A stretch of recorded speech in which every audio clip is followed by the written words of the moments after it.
Hello दोस्तों, मैं सचिन अरोड़ा एक बार फिर से आप सभी लोगों का स्वागत करता हूं अरोड़ा एजुकेटर के इस ऑफिशियल यूट्यूब प्लेटफॉर्म पे। I hope you all are doing great. आप सब बहुत बढ़िया होंगे।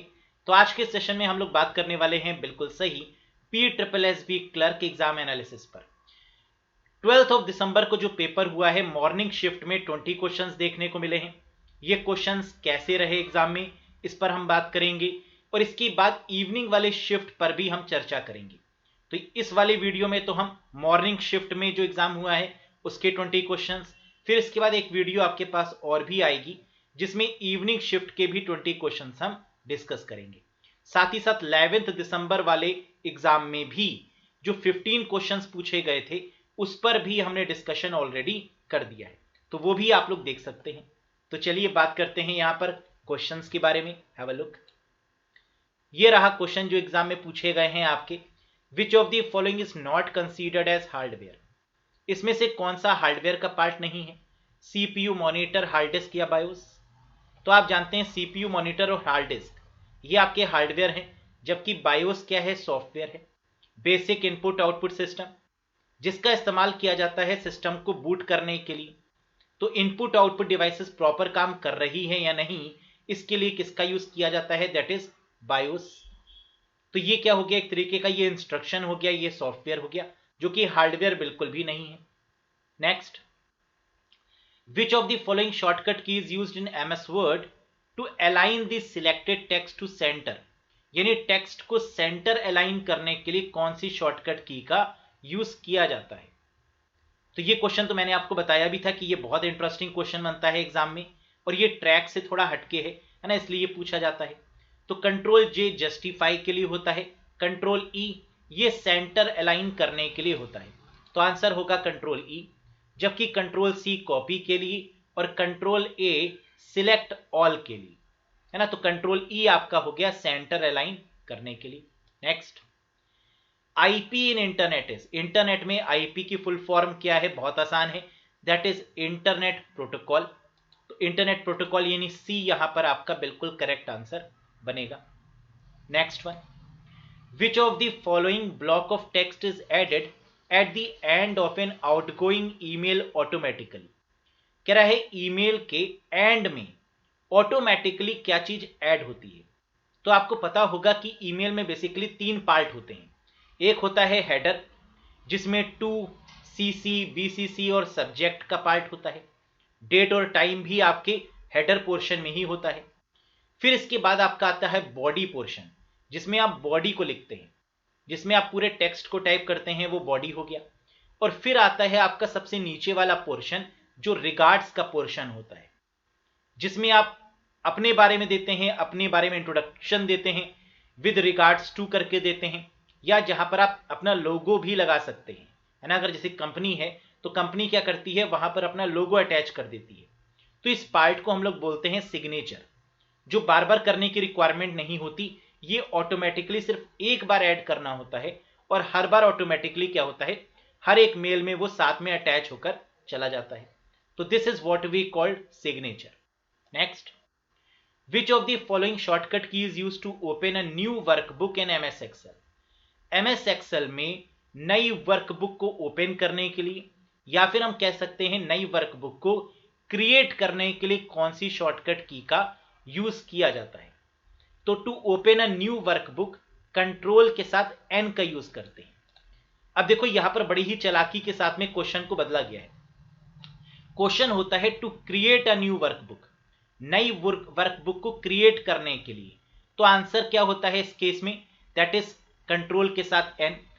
To open an existing workbook, किसी एग्जिस्टिंग वर्कबुक को ओपन करने के लिए आंसर क्या होगा?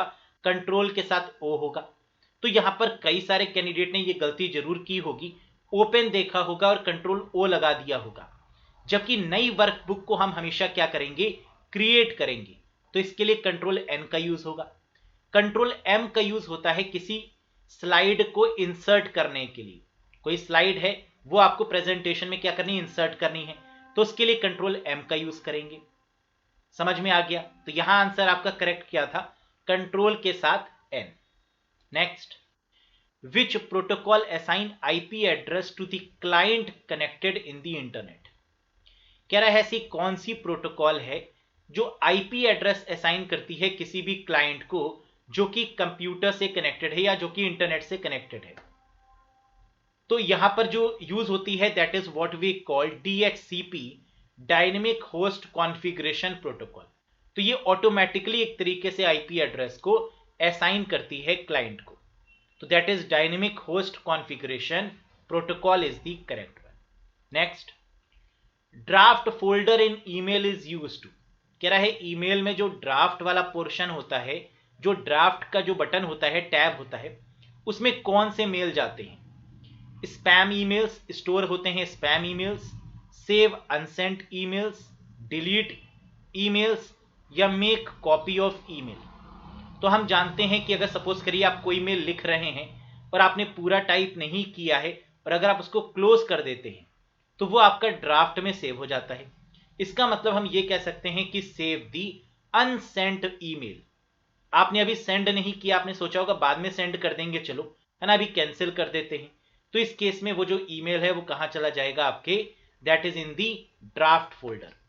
तो आंसर होगा आपका सेव अनसेंट ईमेल्स।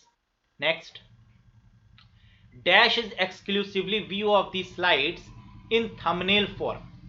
कह रहा है थंबनेल के फॉर्म में जो स्लाइड शो होती हैं उस व्यू को क्या बोला जाता है? और ये बहुत ही आसान सा क्वेश्चन है, कई बार मैंने आपको बताया है कि इस व्यू को क्या बोलते हैं। That is slide sorter view. Thumbnail view कहें या स्लाइड सॉर्टर व्यू कहें, both are same. Next, if you want to print logo of your office on every slide at same position in presentation, you will insert the logo in. कह रहा है अगर आपको एक लोगो है वो हर एक स्लाइड में एम्बेड करना है प्रेजेंटेशन की, कोई कंपनी का लोगो है या कोई भी एक पार्टिकुलर चीज है जो आप चाहते हैं हर एक स्लाइड में वो आ जाए, तो आप उसके लिए उस लोगो को या उस मार्क को कहां पर इंसर्ट करेंगे? हैंडआउट मास्टर में, मास्टर स्लाइड में, एवरी स्लाइड में या नन ऑफ दी अबव? बहुत ही आसान है, मास्टर स्लाइड में हम लगाते हैं और इसके थ्रू हर किसी में वो आ जाता है। तो आंसर यहां पर क्या होगा? Very good, that is master slide. सबसे पहली स्लाइड होती है मास्टर स्लाइड, तो जो भी आप उसमें चेंजेस करेंगे वो बाकी स्लाइड में भी आपका रिफ्लेक्ट होगा। Next, full form of HTML। HTML की फुल फॉर्म बताइए, बहुत आसान सा question. That is hyper text markup language. तो आंसर क्या है? First one is the correct one. Next, to join the internet the computer has to be connected to a. कह रहा है इंटरनेट से कनेक्ट होने के लिए कंप्यूटर को किससे कनेक्ट होना पड़ेगा? इंटरनेट मार्केट से, इंटरनेट सर्विस सोसाइटी से, इंटरनेट सर्विस प्रोवाइडर से या डिफरेंट कंप्यूटर से? तो आंसर यहां पर क्या होगा? ISP से कनेक्ट होना होगा, इंटरनेट सर्विस प्रोवाइडर से कनेक्ट होना होगा, तभी तो इंटरनेट की सर्विस प्रोवाइड हो पाएगी। तो ISP यहां पर बिल्कुल करेक्ट आंसर है। जैसे BSNL हो गया, जियो हो गया, वोडा है ना, तो ये सब, एयरटेल है, ये सब आपके इंटरनेट सर्विस प्रोवाइडर्स है। टेलनेट है ना, ये सब आपके क्या है? These are internet service providers. Next, which of the following provides a means of printing out feature notes with a miniature slide on a printed page? बहुत ही खास क्वेश्चन पूछा गया है। देखो ये थोड़ा सा टिपिकल क्वेश्चन भी माना जाता है क्योंकि इस तरह के क्वेश्चन में अक्सर कैंडिडेट से गलती हो जाती है। क्योंकि यहां पर कह रहा था, कह रहा था कि एक प्रेजेंटेशन है उसे आपको प्रिंटेड फॉर्म में लोगों तक पहुंचाना है। तो यहां पर किसका यूज करेंगे प्रिंटेड फॉर्म में पहुंचाने के लिए? तो नॉर्मल सी बात है, ऑडियंस तक आप पहुंचाना चाहते हैं हैंड आउट के फॉर्म में, यानी उसकी हार्ड कॉपी के फॉर्म में। तो आंसर क्या होगा? That is audience hand out. तो इस फीचर को हम लोग बोलते हैं ऑडियंस हैंड आउट, जहां पर प्रिंट कॉपी के फॉर्म में ऑडियंस तक वो स्लाइड्स के पेजेस पहुंच जाते हैं। राइट, नेक्स्ट देखिए, the formula in cell D5 is sum D1 D4। कह रहा है D1 से D4 तक कुछ हमने नंबर्स लिखे हुए हैं जिनका सम किया हुआ है D5 में जाकर। On copying the formula of the cell to D9, कह रहा है जो D5 में हमने इस फॉर्मूले को लिखा है उसको D9 में हम कॉपी कर देते हैं। The formula in D9 cell will be, तो D9 में वो जो फॉर्मूला बनेगा वो क्या बनेगा? तो D5 तक तो हम लिख ही चुके थे, अब यानी उसके बाद का ही बनेगा। तो इसका मतलब D5 से लेकर D9 में तो फॉर्मूला है, इसका मतलब D8 तक वो जाएगा। तो यानी D5 से D8 आपका करेक्ट आंसर बनेगा। तो आंसर होगा equals to sum D5 to D8। हमने यहां पर आपको करके भी दिखाया है प्रैक्टिकली। हमने क्या किया, D1 D2 D3 D4 यहां पर कुछ नंबर्स लिखे, D5 में हमने इस नंबर को क्या कर दिया, सम कर दिया, तो आ गया 10। इस फॉर्मूले को हमने क्या किया, कॉपी किया, कहां पर, D9 में। D9 में सेम फॉर्मूले को कॉपी किया, तो आप देख सकते हैं यहां पर फॉर्मूला क्या लिखकर आ गया है, that is equals to sum D5 colon D8, hence proved. Next देखिए, which of the following is correct mail merge field. कह रहा है मेल मर्ज के केस में जो करेक्ट सिंटैक्स है फील्ड का वो क्या है। तो कई सारे सिंटैक्स यहां पर दिए गए हैं, लेकिन जो करेक्ट सिंटैक्स है वो आपका इन्वर्टेड कॉमा के अंदर होता है। जैसे कि मैंने यहां पर दिया भी है, मेल मर्ज फील्ड लिखते हैं और फिर उसके बाद जो पार्टिकुलर मेल मर्ज फील्ड का जो नाम है ना, वो हम मेंशन करते हैं। तो मर्ज फील्ड और ब्रैकेट के अंदर क्या है, नेम। तो that is the correct one. Next, which of the following is the smallest visual element on video monitor. तो वीडियो की स्मॉलेस्ट जो यूनिट होती है वो क्या होती है, पिक्सल ही होती है। हम लोग जानते हैं कि इमेज की बात करें तो इमेज की भी जो स्मॉलेस्ट यूनिट होगी वो क्या होगी, पिक्सल। और वीडियोस भी क्या होती हैं, कलेक्शन ऑफ इमेजेस होती हैं, तो उसकी भी यूनिट क्या होगी, दैट इज अगेन पिक्सल ना। जैसे हम लोग कहते ही हैं कि इस मोबाइल में जो कैमरा है उस कितने मेगापिक्सल का है ना। तो मेगापिक्सल मतलब क्या है कि हम उसकी क्वालिटी को किस में मेजर कर रहे हैं, that is in pixel. Next, which of the following software is most appropriate to perform statistical calculation। Statistical तरीके की कैलकुलेशन के लिए कौन सा सॉफ्टवेयर आपका सबसे बेस्ट है। तो हम जानते हैं कि ऐसे काम करने के लिए MS एक्सेल का यूज किया जाता है ज्यादातर, और एक्सेल क्या है, एक तरीके की स्प्रेडशीट सॉफ्टवेयर है। तो बिल्कुल आंसर आपका क्या होगा, A is the correct one, spreadsheet software. Very good. Next देखिए, the function equals to ceiling 19283.123, 2 will give result of। Ceiling का मतलब क्या होता है, देखो एक होता है फ्लोर, एक होता है सीलिंग। फ्लोर मतलब होता है बेस वैल्यू यानी लोअर वैल्यू, और सीलिंग मतलब होता है अपर राउंड वैल्यू। तो 19283.123 2 अगर हम इसको राउंड ऑफ करेंगे 2 प्लेसेस तक, तो हमारे पास यहां पर क्या आ जाएगा, देखिए राउंड करने का मतलब क्या है कि 83 दिया हुआ है, इसको राउंड कर दो, तो 83 को राउंड करने पर क्या आ जाएगा, 84 आ जाएगा हमारे पास, क्योंकि सीलिंग का मतलब होता है बिगेस्ट वैल्यू। तो यहां पर आंसर आपका क्या हो गया, 19284 इज द करेक्ट वन। तो सीलिंग के केस में हम हमेशा क्या करते हैं, उसको राउंड ऑफ कर देते हैं नेक्स्ट वैल्यू के साथ में।